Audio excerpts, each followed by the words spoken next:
Y después de 56 días ya se tienen los nombres de los rectores del Consejo Nacional Electoral. Acá les dijimos que iba a ser un proceso bien amoroso y resultó Elvis Amoroso, el rector principal del Consejo Nacional Electoral. Señores, esto y más en Francas Noches.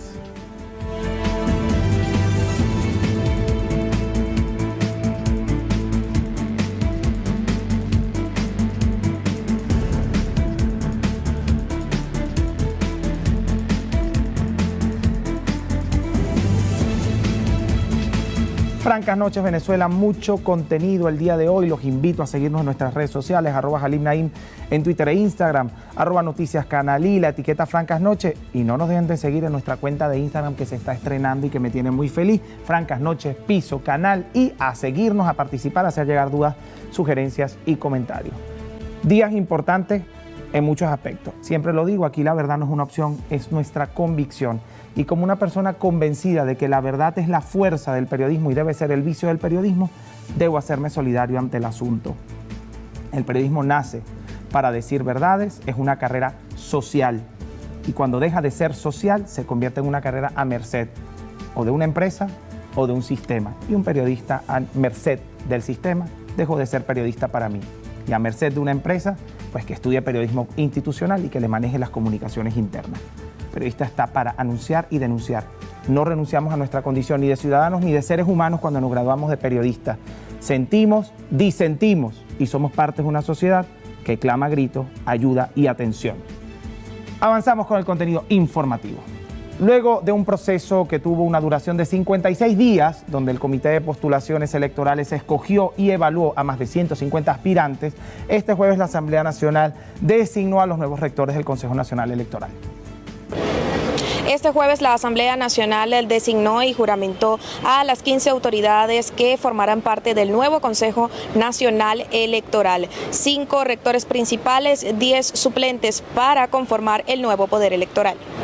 Hoy es un día verdaderamente histórico en que se prueba la eficiencia de los mecanismos constitucionales, pacíficos, que estén dentro del margen de la búsqueda, de la consulta, de la búsqueda de opiniones para lograr un consenso y que se conforme, como establece la Constitución, un poder fundamental en el buen devenir del Estado venezolano. El poder electoral, que no es cualquier poder electoral. De hoy hemos seleccionado de esa lista de 104 personas a 5 rectores y rectores principales. Yo quiero felicitar a la rectora Acmé Nogal Méndez, a la rectora Rosalba Gil Pacheco, al rector Elvis Hidrobo Amoroso, a el rector Juan Carlos del Pino Boscán y al rector Carlos Enrique Quintero Cuevas, que han sido escogidos por la Asamblea Nacional como rectoras y rectores principales al Consejo Nacional Electoral de CIE.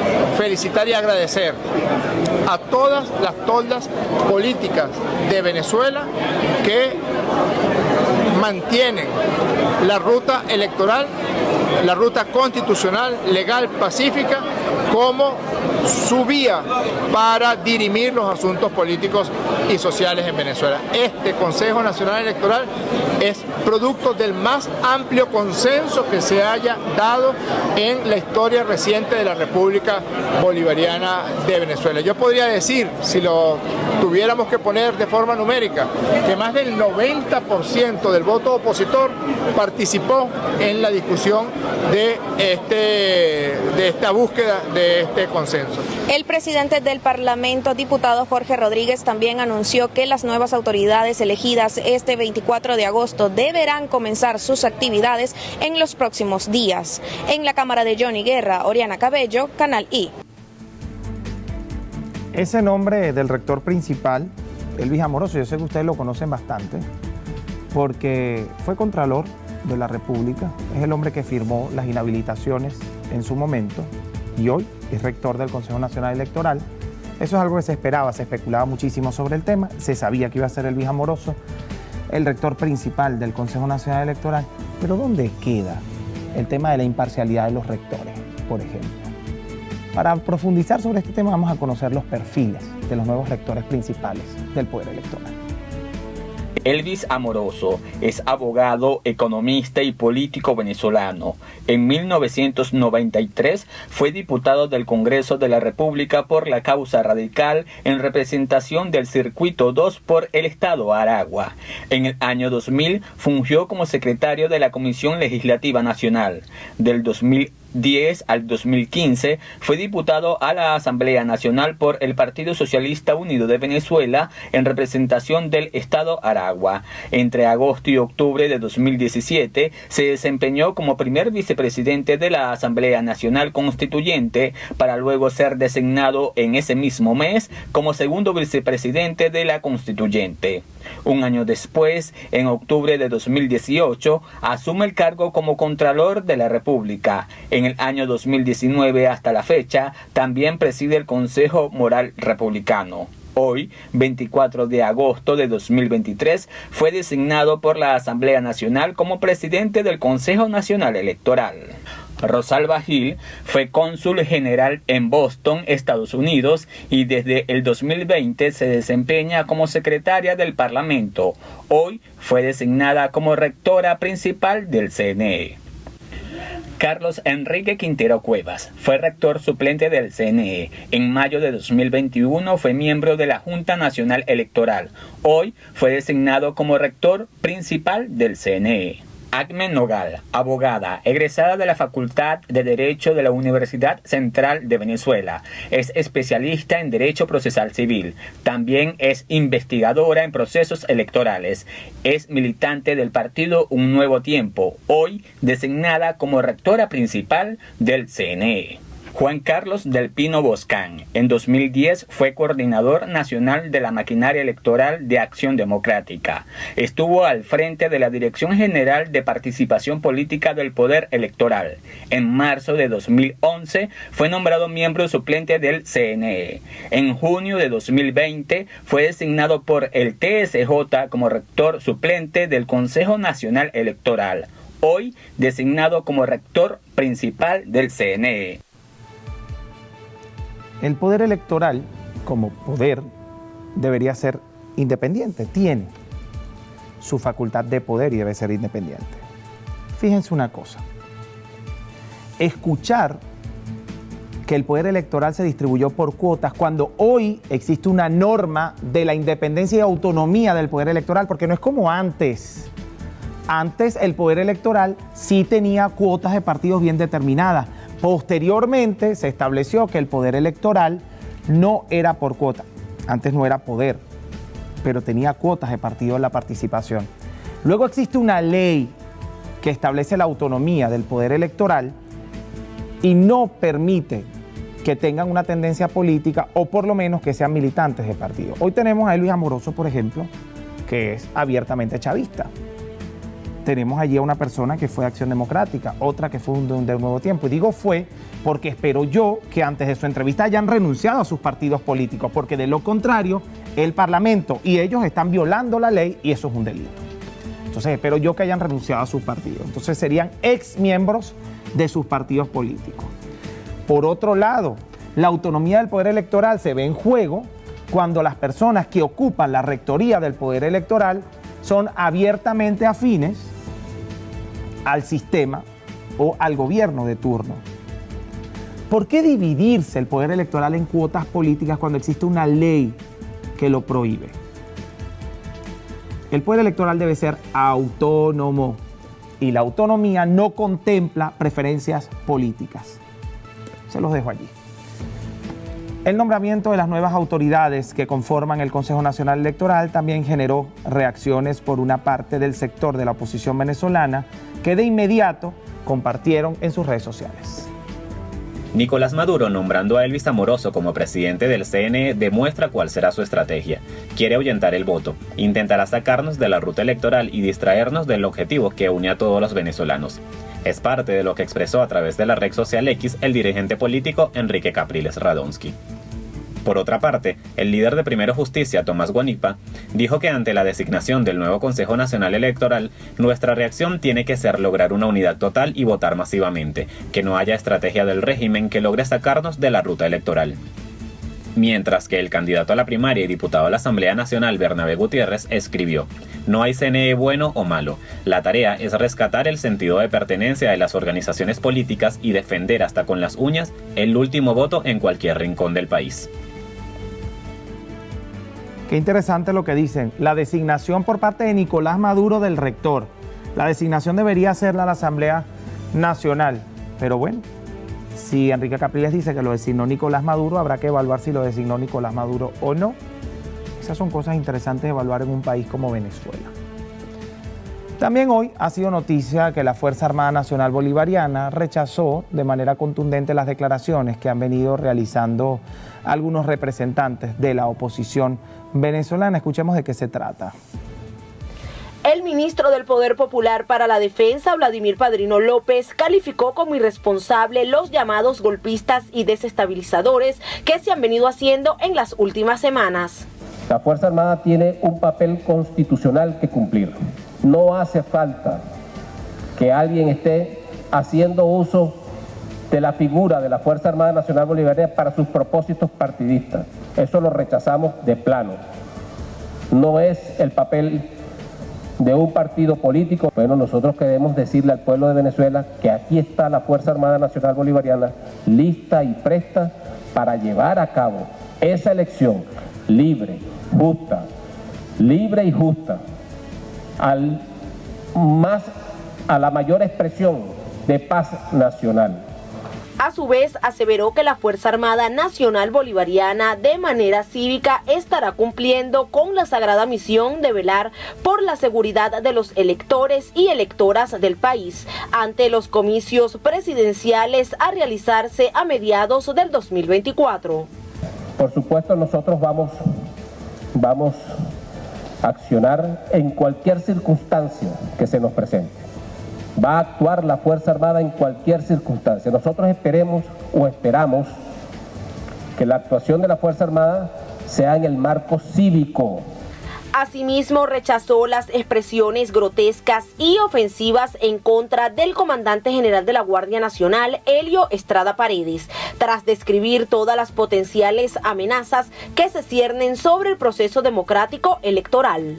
Así que todo nuestro respaldo al mayor general Helio Estrada Paredes, comandante general de la Guardia Nacional Bolivariana, y eso es lo que vamos a hacer todos como colectivo armado, la Fuerza Armada Nacional Bolivariana, constitucionalmente.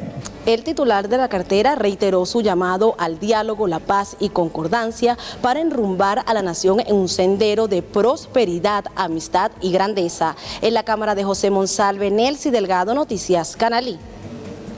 Por otro lado, el presidente Nicolás Maduro dijo que la propuesta de Venezuela a los BRICS y demás aliados internacionales es que inviertan en la nueva zona económica especial productiva en el campo. En el marco de la participación de Venezuela en la cumbre de los BRICS que se desarrolla en Sudáfrica, el ministro para las Relaciones Exteriores, Iván Gil, expresó que en nombre del presidente busca estrechar alianzas para la inversión y cooperación con Venezuela, con el objetivo de consolidar el nuevo mundo multipolar, haciendo referencia al emergente desarrollo económico que promueven los BRICS. Sobre este tema vamos a hablar en la próxima parte y después vamos a hablar sobre el tema político de la primaria y del Consejo Nacional Electoral, porque hoy es un día interesante. En la próxima parte, Andreina Tarazón, presidente del Centro de Altos Estudios de Economía Emergente, y Helio Cardona, magíster en Economía Internacional, estarán con nosotros en La Silla Franca, su segmento favorito.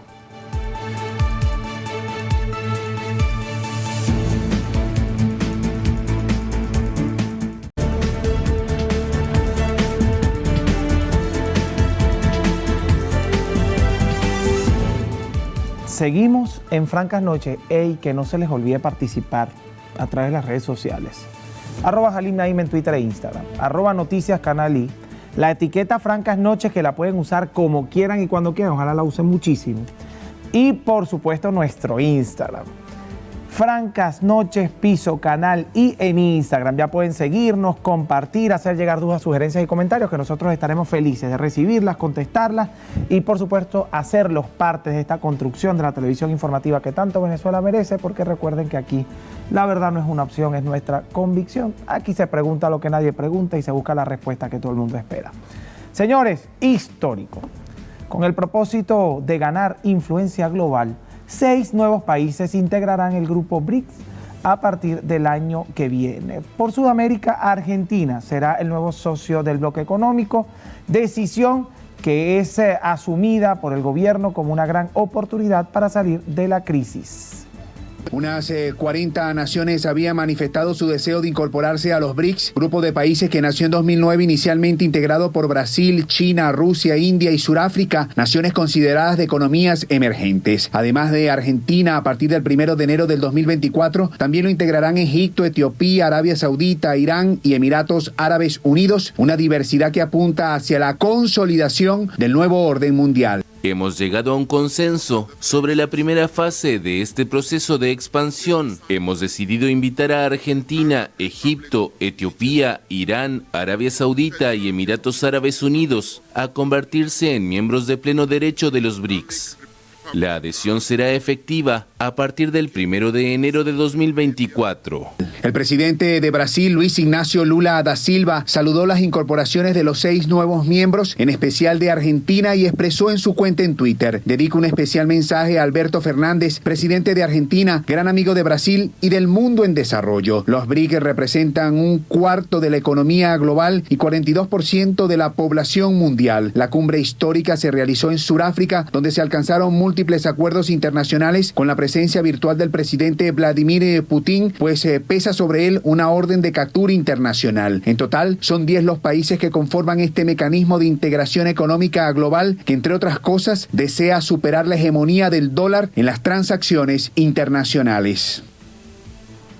Sobre este tema tan interesante, ya sabemos que hay 6 naciones, que 25 aproximadamente solicitaron unirse luego de que se abrió la oportunidad de la amplitud de los BRICS y que Venezuela había hecho esa solicitud, que nos califica o no como economías emergentes.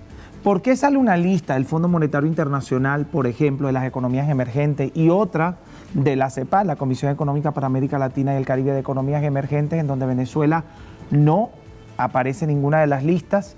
¿Y por qué se hace la solicitud de incorporación a los BRICS? ¿Hasta dónde queríamos llegar a nivel económico y cuál es la intención de estar en los BRICS? Por otro lado, ¿cómo se va a llamar ahora? Porque los BRICS significa Brasil, India, China, Sudáfrica y Rusia. Es decir, si ahora se incorporan nuevos países, ¿qué va a pasar con el nombre de los BRICS? Como pasó con el G20, el G6, el G4, que se iba convirtiendo en el G de acuerdo a al país que se iba incorporando. Ya veremos. Para eso tenemos en el estudio a Andreina Tarazón y Helio Córdoba. Ellos son magíster en Economía Internacional y están con nosotros en la silla franca. Un placer saludarles. Qué bueno que estén con nosotros. Bienvenidos. Hablar de los BRICS, un tema que poco se toca. Hemos venido haciendo seguimiento al tema de los BRICS, a la reunión de los BRICS, al anuncio por parte de Sudáfrica de la amplitud de los BRICS y por supuesto a esta reunión que se ha dado en torno a la amplitud del grupo. Bienvenidos a ambos. Yo quisiera comenzar con la definición bastante precisa de lo que es los BRICS, porque sabemos que son economías emergentes unidas, sabemos qué significan las siglas, pero ¿por qué primero se unen estas economías? ¿Cuál es la causa de la creación de los BRICS? ¿Por qué estas eran las que calificaban para ser economías emergentes y por qué hoy se decide ampliarlas? No sé quién quiera comenzar, si Andreina o Helio. Bienvenidos a ambos. Adelante, Andreina, las damas primero. Bueno, está muy bien. Bueno, primero agradecerte por invitarnos a tu programa y saludamos a la audiencia a esta hora. Muy interesante este tema, digamos que debe formar parte de la cultura general del venezolano, la venezolana, de los latinoamericanos, porque sin duda alguna estamos asistiendo no solamente a la conformación de un bloque que se fortalece cada día más, ciertamente de economías emergentes, pero también de países que comulgan en la idea de construir una nueva gobernanza global. Hay que hablar un poco de los elementos sustantivos puntos que se han tocado en la reunión que se acaba de realizar recientemente en Sudáfrica, y creo que aparte de un elemento común de la mayoría de los países que se califican como economías emergentes, es también que todas estas economías están promoviendo también nuevos mecanismos de intercambio comercial y han venido haciendo planteamientos, por ejemplo, para empezar a constituir un sistema financiero que no dependa del patrón dólar. Entonces allí hay algunos elementos programáticos que vinculan a todas estas economías con la necesidad de construir, como lo dije, una nueva gobernanza global que fortalezca un derecho que para mí es un derecho humano, pero también es un derecho de los países, que es el derecho al desarrollo. La posibilidad, por ejemplo, de que el sur global se incorpore a estos nuevos mecanismos de gobernanza, de interconexión comercial, con dos gigantes a la cabeza, por ejemplo, China o la India, que tienen ambos las mayores poblaciones del planeta, pero además que también el tamaño de sus economías es absolutamente gigante. Además, también allí mencionar, por ejemplo, el papel del nuevo Banco del Desarrollo que dirige además una latinoamericana, Dilma Rousseff, que se constituye además en un factor atractivo, porque hoy hay que decir que los mecanismos tradicionales de financiamiento para los países se han quedado un poco atrás, han endeudado a los países, y por eso es que vemos el auge de que los BRICS como bloques han tenido la intención no solamente de incorporar a nuevos países, sino que los países se están incorporando también a este nuevo mecanismo frente a instituciones internacionales que obviamente no están dando respuesta a las necesidades de los países. Elio, ¿es la competencia del G20, por ejemplo? No, porque el G20 se enmarca, como muy bien lo ha explicado la compañera Andreina, en un orden internacional que atraviesa una profunda crisis, porque responde, todas las organizaciones y organismos están en función de mantener el status quo que representa este orden mundial en crisis en estos momentos. Por eso es la contraparte. El BRICS es la contraparte de ese orden. Es un bloque de economías cuyo acrónimo BRICS, Brasil, Rusia, India y China, representan el 30% del Producto Interno Bruto Mundial, representan alrededor del 42% de la población mundial y alrededor del 17% de las inversiones mundiales. Es decir, es un bloque de economías cuyo desenvolvimiento en términos de la política económica que han venido implementando en los últimos años ha dado resultados en una economía que crece, pero que está al servicio de su pueblo y le da respuestas oportunas a la distribución del ingreso, erradica la pobreza. El mejor ejemplo lo tenemos en China, que ha logrado sacar a 800 millones de personas de la pobreza extrema. No hay ninguna economía en los últimos 40, 50 años que haya logrado una distribución del ingreso, un desarrollo amable, que tome en cuenta el medio ambiente y que a su vez genere un desarrollo de su infraestructura para generar calidad y bienestar social en su población, como lo ha hecho China. Argentina entra a los BRICS en esta oportunidad, un país en una profunda crisis económica, un país al que se le avecina un cambio político casi evidente con lo que ha ocurrido en la elección primaria y la amenaza latente de una victoria de Milei, por ejemplo, que puede dar un revés a todo lo que venía haciendo Alberto Fernández en materia económica, que según la evaluación de los términos económicos y los estándares internacionales no ha sido la más favorable para Argentina, como tampoco lo fue el gobierno anterior, como tampoco lo fue Cristina Fernández de Kirchner, y con 3 gobiernos consecutivos de caídas económicas significativas, Argentina hoy califica para entrar a los BRICS. ¿Qué la hace una economía emergente? Sí, allí habría que decir primero sobre esta incorporación reciente de algunos países a los BRICS, que esto tiene sus procesos administrativos y políticos de debate dentro de las reuniones que hace anualmente los BRICS. Entonces no es tan fácil decir simplemente que Venezuela fue rechazada. Que Venezuela no haya ingresado en esta primera incorporación no significa que Venezuela y otros países de esa gran lista terminen conformando, digamos, este bloque de países que hay que decir ya se encuentran reunidos también en otras iniciativas. No quiero dejar de mencionar, por ejemplo, la iniciativa de la Franja y la Ruta, que es una iniciativa que lleva adelante China, donde además tienen un banco muy importante, el Banco de Inversión en Infraestructura Asiático, que también es un banco sumamente robusto, que de hecho tiene hoy más posibilidades de financiamiento que el propio Banco Mundial. Entonces, yo creo que los análisis tienen que ser integrales, mirar que también el bloque de los BRICS tiene otros foros también de cooperación con los países que forman parte de él. Seguramente y otros, hay países asociados, ¿no? Y otros BRICS países y no BRICS. asociados. exactamente. Sin embargo, hay que recordar que, por ejemplo, en América Latina tenemos las 3 primeras grandes economías del continente, independientemente de las variables económicas que hayan sufrido los últimos años, que son características y elementos que han atravesado todo el continente latinoamericano, y estas economías son México, Argentina y Brasil. Justamente el perfil exportador en el tema ganadero, por ejemplo, en el sector ganadero de Argentina, es indiscutible también sus aportes en términos de ciencia y tecnología.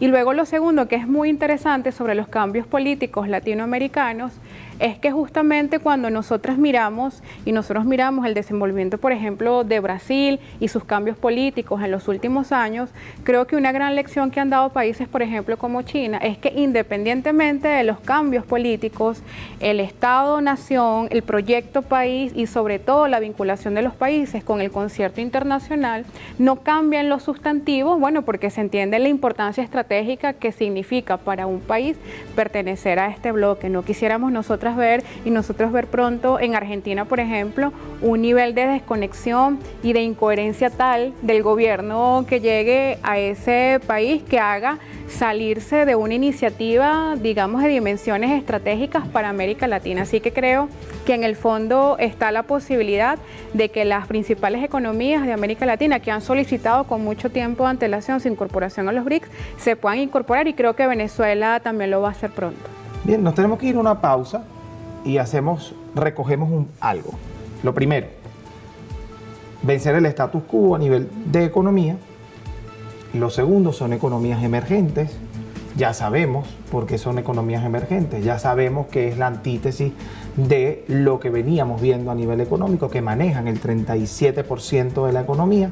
Pero días antes, el Fondo Monetario Internacional publicaba una lista de los países con economía emergente o considerados países de economía emergente, en conjunto con la CEPAL, la Comisión Económica para América Latina y el Caribe. El mismo presidente Nicolás Maduro hizo alusión a esa lista y hablaron de un crecimiento de Venezuela del 5%. No lo incorporan en la lista de los países con economía emergente. Y casualmente este país, este BRICS, que es la antítesis del G20 y que no necesariamente comulga con las políticas del Fondo Monetario Internacional y la CEPAL, hoy aprueba la incorporación de 6 países que están dentro de la lista de economías emergentes publicada por el Fondo Monetario Internacional. En la próxima parte explicamos por qué. Vale.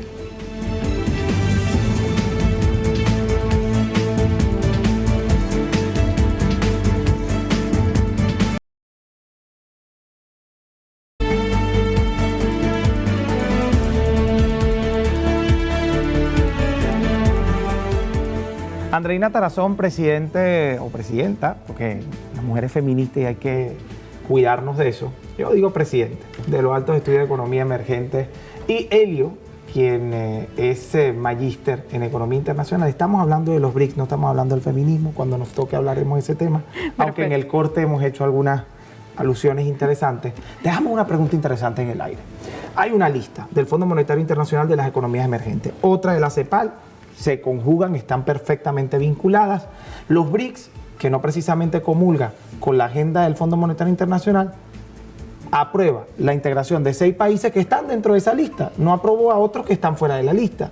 Entonces, ¿a qué se debe esto? ¿Realmente si es un referente del Fondo Monetario Internacional para el tema económico mundial? Mira, yo creo que hacer una precisión allí con respecto al tema de Argentina. Cuando uno hace un análisis, una caracterización de los países que acaban de ingresar al bloque de los BRICS, tú te das cuenta que Argentina, como muy bien señaló la compañera Andreina en el segmento anterior, goza de una profunda fortaleza en la región. Es considerada como el granero de la región. Es decir, en términos de producción de alimentos y con unas tierras sumamente fértiles y con una altísima productividad, y con un desarrollo de su agroindustria, la posiciona y la sitúa en el mercado internacional como un país estratégico, independiente de su crisis y de la gestión gubernamental que ha tenido a lo largo de los últimos años. Sí, porque lo vinculan al tema producción, más allá del tema económico, el tema producción es importante. Y el resto de las economías, en términos generales, la principal fortaleza es el tema energético.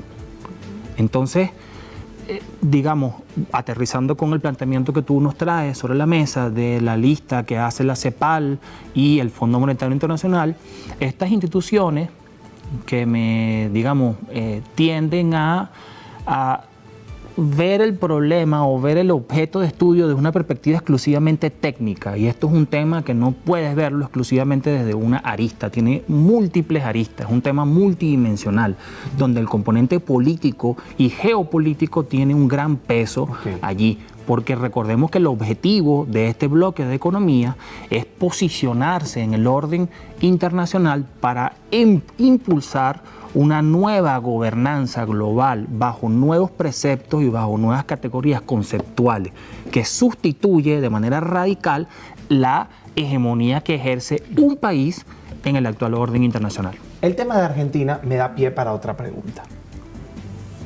Hablas de producción, hablas de energía. Hoy Venezuela, para nadie es un secreto, que tiene un aparato productivo bastante golpeado. Eso es una realidad, reconocida hasta por el mismo gobierno. ¿Sí? Que se han hecho esfuerzos innumerables por los sectores económicos del país para poder recuperar el tema económico, y el 2023 ha sido de números negativos. Posterior a eso nos habla del tema energético. Venezuela es un país que a nivel de servicios públicos, y uno de ellos está vinculado al tema energético, que es el tema eléctrico, tampoco es un país que hoy califique los estándares internacionales. ¿Bajo qué estándares podría o pretendía el presidente Nicolás Maduro, o quienes en su momento llevaron la vocería para poder solicitar la entrada a los BRICS, poder entrar a estos países de economía emergente cuando estamos hablando de esos puntos tan importantes y tan álgidos?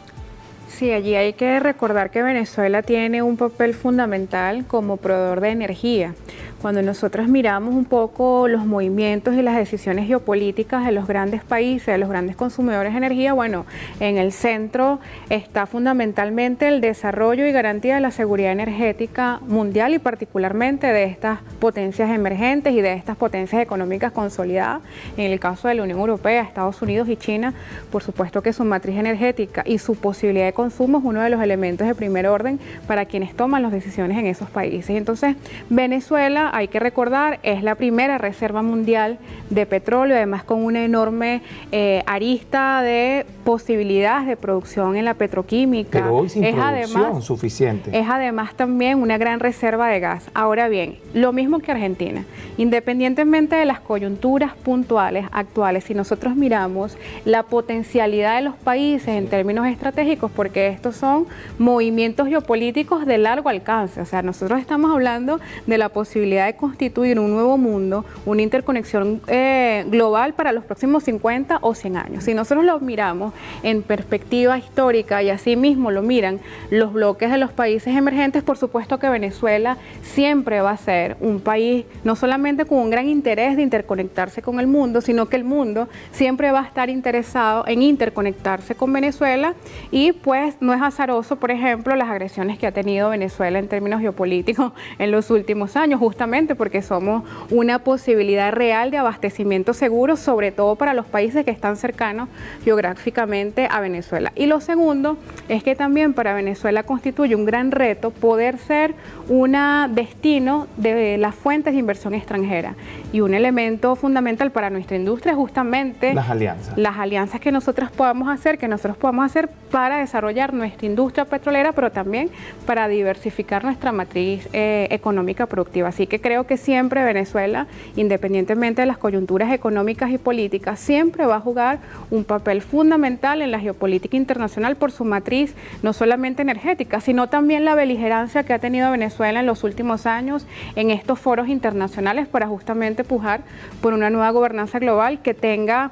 en su centro, como lo dijimos anteriormente, el derecho al desarrollo de los pueblos y el derecho a poder comerciar sin sanciones, sin bloqueo y sin imposiciones. Bien. Hay un tema también fundamental. Cuando hablamos de los BRICS, hablamos a nivel de organismos internacionales, y esto es bueno que la audiencia lo sepa, existe una clasificación interesante. Existen organismos políticos, existen organismos financieros, existen organismos económicos. Los BRICS entran en el rubro de los organismos comerciales, ¿sí?, y los organismos económicos. También, cuando mencionabas el banco y todo lo demás, pudiera entrar dentro del rubro de los organismos financieros.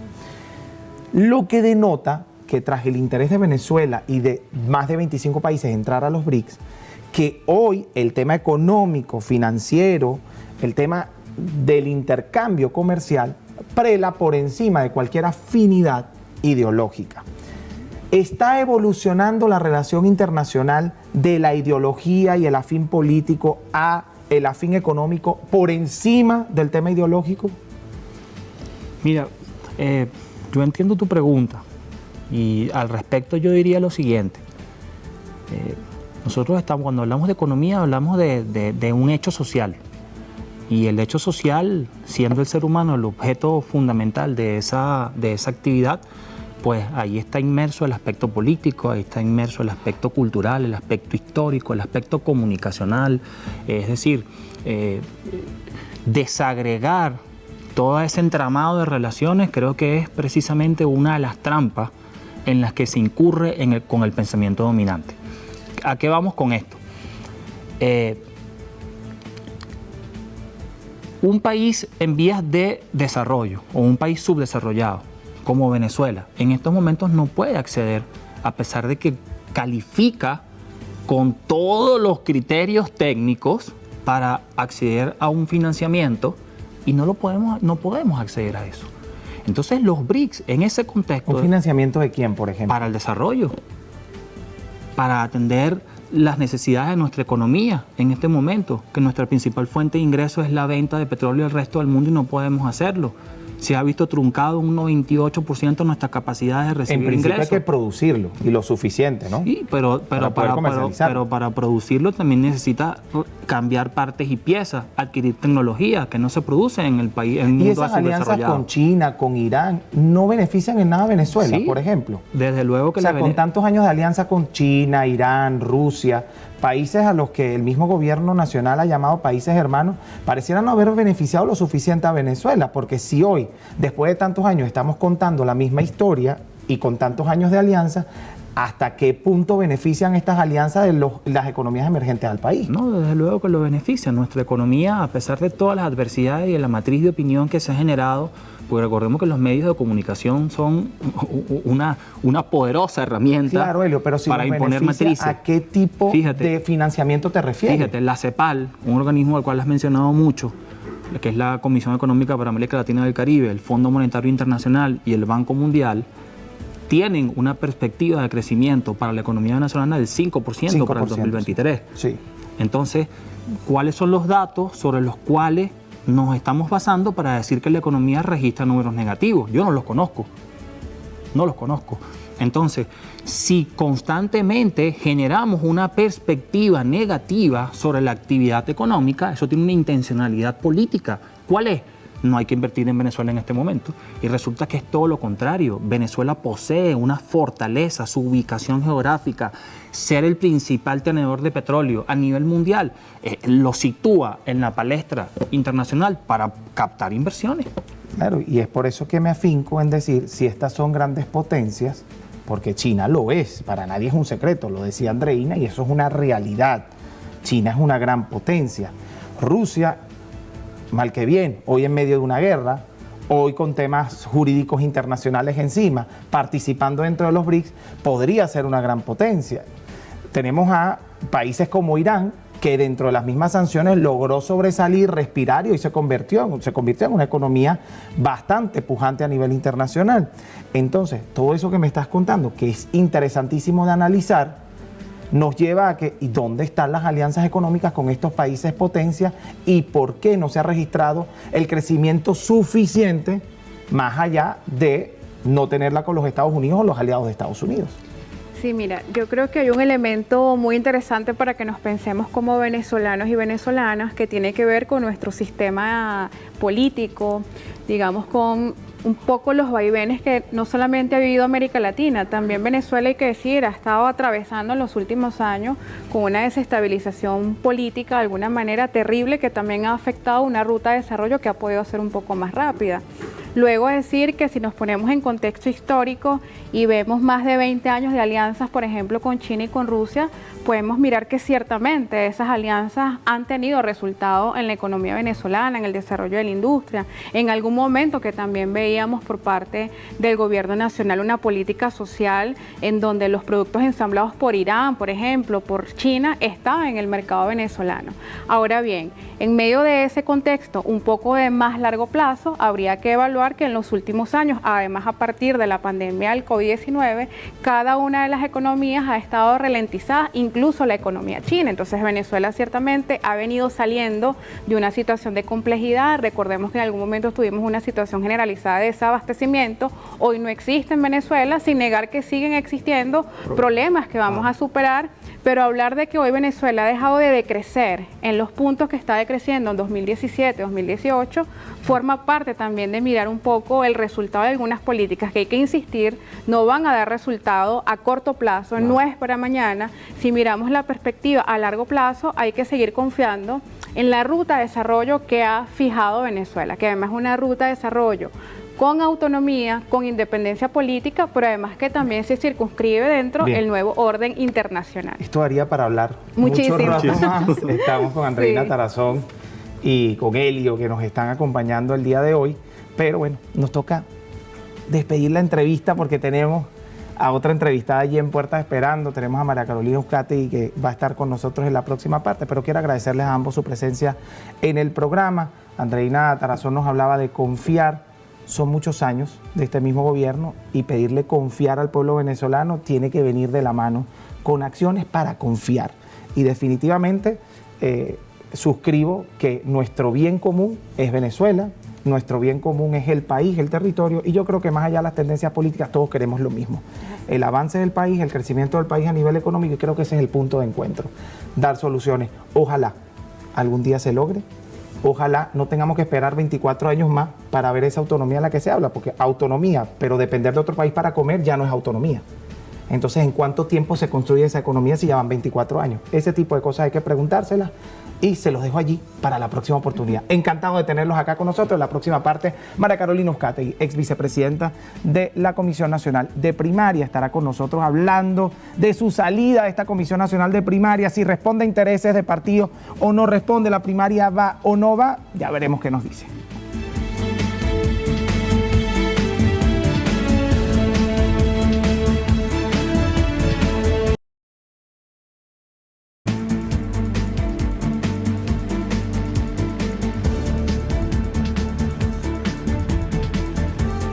Casi termina el programa, pero cerramos el día de hoy con broche de oro. Tenemos con nosotros a María Carolina Uzcategui, ex vicepresidente de la Comisión Nacional de Primaria. Con nosotros en el estudio. Tenía tiempo queriendo entrevistarla, fíjese, bastante tiempo. Y resulta que su agenda, después de la renuncia a la Comisión Nacional de Primaria, estuvo cargada de entrevistas, incluso dentro de Canalí, y no había tenido la oportunidad. Pues ya se nos dio la oportunidad. Gracias. Y yo espero que no se cierre su ciclo de entrevistas, pero que nos haya dejado hasta el final, porque se está preparando para un buen programa. Así que bienvenida a Francas Noches y a la Silla Franca, que tantas personas ha recibido, hablando de usted, porque han hablado de usted muchas veces en esa Silla Franca, hablando de la primaria, hablando de la Comisión Nacional de Primaria y hablando de política en general. Así que vamos a escuchar de primera voz a María Carolina Uzcategui, qué fue lo que ocurrió, pero no vamos a comenzar por allí. Bienvenida. Muchísimas gracias por la invitación. Lamento no haber podido venir antes, pero siempre las cosas ocurren cuando deben ocurrir y aquí estamos. Así es, así es. Hablar primero del Consejo Nacional Electoral es fundamental. Ya después nos adentramos en la materia de la Comisión Nacional de Primaria, pero es que lo que está hoy en tendencia es el tema de la designación de los nuevos rectores del Consejo Nacional Electoral. Tenemos a Luis Amoroso como rector principal del Consejo Nacional Electoral. Y a mí me gustaría saber de una mujer que además es ex vicepresidente de una Comisión Nacional de Primaria, que es algo así como una rectoría dentro de los factores de oposición que se van a medir en primaria. ¿Qué opina sobre este tema? Es decir, haber sido vicepresidente de esta Comisión Nacional de Primaria, ¿la calificaría, por ejemplo, en un futuro a ser rectora del Consejo Nacional Electoral? Bueno, espero que los afectos que haya reunido en mi vida no me lleven hasta allá. Mira, Elvis Amoroso, el caso particularmente de Elvis Amoroso, ha sido quien ha firmado la mayor parte de las inhabilitaciones que hay en este momento en el país. Totalmente. Inhabilitaciones que sabemos que están, pero en mi opinión y en la opinión de mucha gente, jamás siguieron el debido proceso, jamás cumplieron con los procedimientos que corresponden. Yo no voy a defender a los personajes que fueron inhabilitados, pero sí ataco la forma en que fueron inhabilitados. Por ejemplo, es insólito que Freddy Superlano, que le permiten inscribirse para candidato a la gobernación de Barinas, luego de que gana la gobernación, entonces le dicen que es que está inhabilitado. O su esposa, que nunca en su vida había ocupado un cargo público, después le dice que está inhabilitada. Entonces, es absurdo los criterios que se han manejado para las inhabilitaciones, totalmente inconstitucionales. Y Elvis Amoroso participó de manera directa. Y Elvis Amoroso es actor principal de eso. Entonces, ahora los vas a poner a manejar el Consejo Nacional Electoral, donde estas inhabilitaciones totalmente ilegales son precisamente la coacción de los derechos políticos de todas estas personas. No tiene sentido, es totalmente incoherente. Ahora, más allá del tema de la inhabilitación, que Elvis Amoroso en su momento firmaba o no firmaba o participaba de manera directa en ella, existe un tema de la militancia también. No tenemos un país donde el ente rector realmente sea autónomo. ¿Por qué dividir un país en cuotas dentro del ente rector de la elección, cuando debería ser un ente rector en donde realmente haya independencia total? ¿Qué pasa? ¿Que se están politizando todos los procesos en Venezuela? Lamentablemente tenemos años en ese plan. Fíjate que al Consejo Supremo Electoral anteriormente correspondía cuotas de partido, pero era honestamente con cuotas de partido asignadas.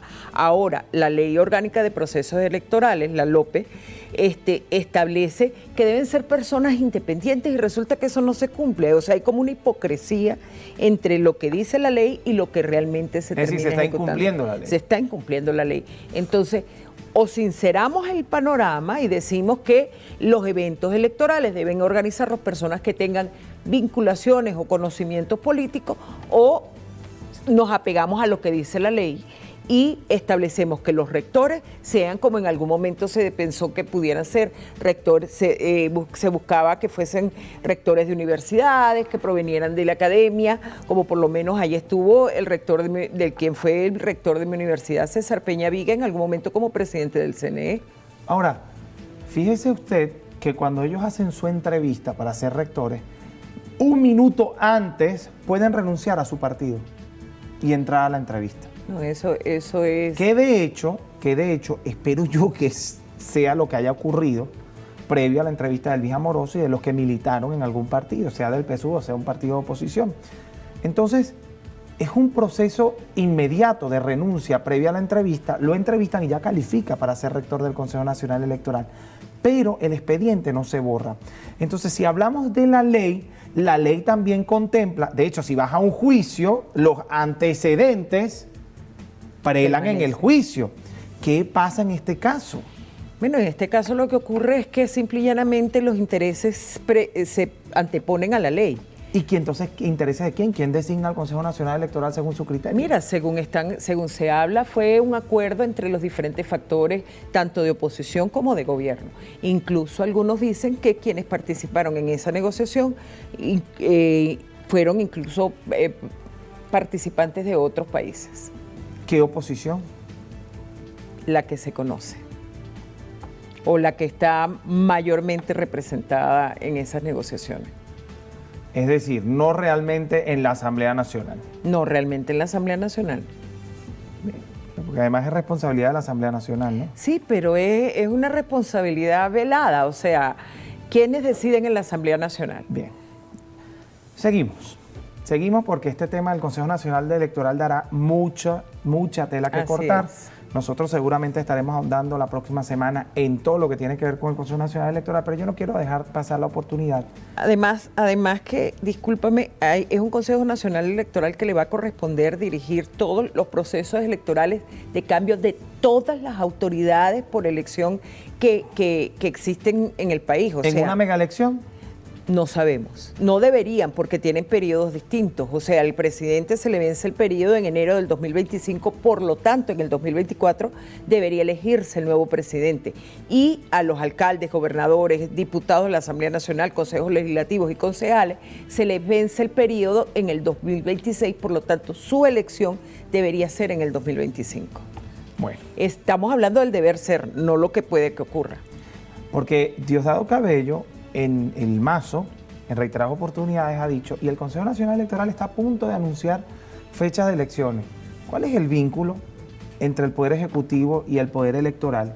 O entre el Partido Socialista Unido de Venezuela y el Poder Electoral. ¿Por qué Diosdado Cabello tiene más información que los demás partidos, por ejemplo? ¿O por qué es él el que anuncia ese tipo de cosas cuando el Consejo Nacional Electoral ni siquiera rectores tenía? Bueno, porque lamentablemente en este país las decisiones no se toman donde se deben tomar, sino en otras instancias. Y en este caso, en un país muy politizado, pues las decisiones se están tomando en los centros de decisión política. ¿Por qué ya no está en la Comisión Nacional de Primaria? Porque no estuve de acuerdo con los procedimientos, por cómo se estaban llevando a cabo los procedimientos. ¿Qué en específico? Mira, el tema sobre todo de la designación de los centros de votación. ¿Le pareció desordenado?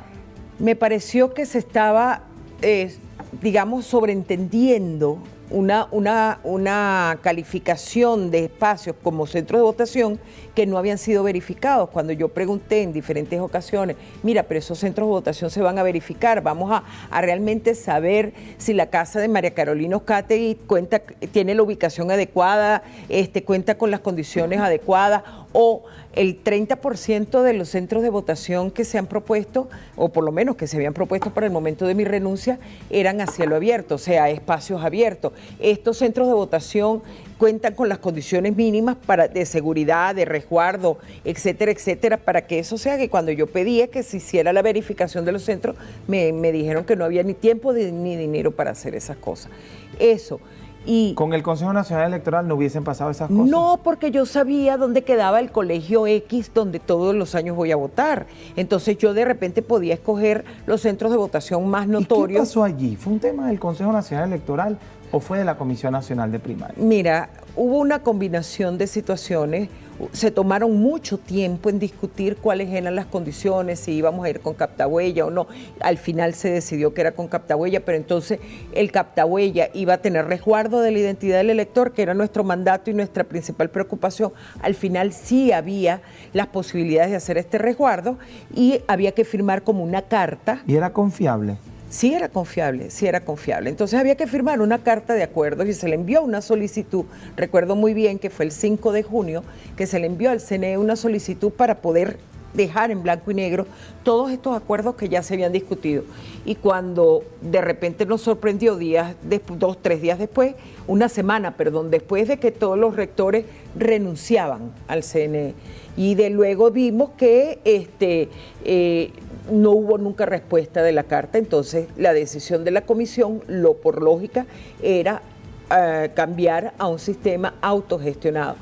¿No era usted una cuota de un partido dentro de la Comisión Nacional de Primaria? Porque se especulaba, por ejemplo, que usted era la cuota de Un Nuevo Tiempo, la Comisión Nacional de Primaria, y que como Un Nuevo Tiempo no participaba en la elección primaria, sino que iba a apoyar a alguien y que su candidato era la unidad, como lo han dicho en reiteradas oportunidades, María Carolina Uzcategui ya no tenía mucho que hacer dentro de la comisión. No. Siempre he sido una persona absolutamente independiente. De hecho, mis antecedentes, por decirlo así, provienen más bien del mundo empresarial. Yo fui, como muchos conocen, presidente de Consecomercio. De hecho, soy del interior del país. Yo vengo de Valera, Estado Trujillo. Y en ningún momento he tenido vinculaciones directas con ningún partido político, aunque debo confesar que sí fui secretaria ejecutiva de la Coordinadora Democrática del Estado de Trujillo, presidente de la Comisión de la Junta Regional de Primarias del 2012 y luego fui coordinadora de la campaña de quien resultó ser el candidato electo de la oposición, que fue Enrique Capriles, y yo fui la coordinadora del 2012 de la campaña en el Estado de Trujillo. ¿Quién va a ganar esa primaria?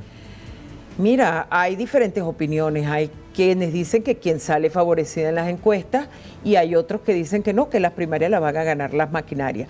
Yo lo que quiero es que saquemos las cuentas. Son 5.100 y tantos mesas que se van a manejar, 3.008 centros de votación, y va a haber la participación, va a ser la primaria lo suficientemente amplia, inclusiva, como para poder tener un nuevo referente, ¿Usted va a votar? una nueva...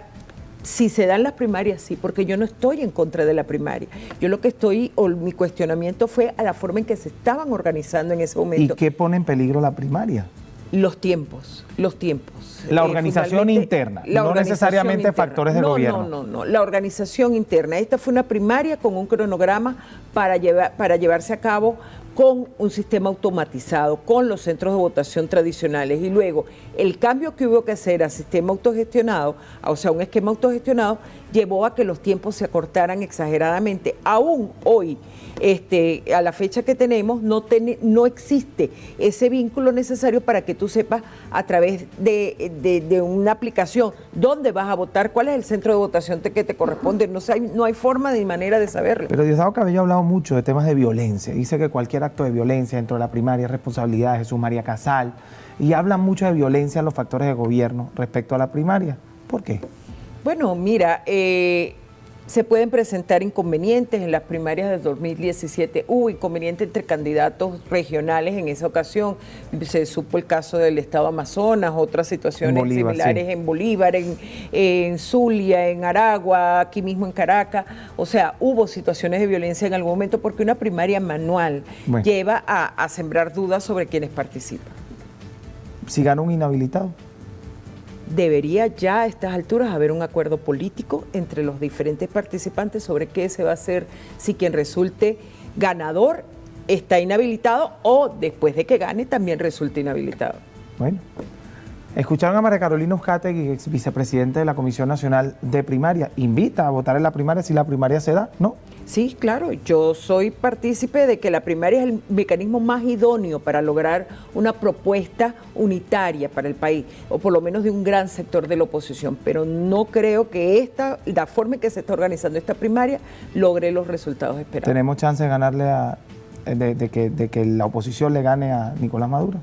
Si la propuesta es amplia, inclusiva y hay participación de todos los venezolanos, sí.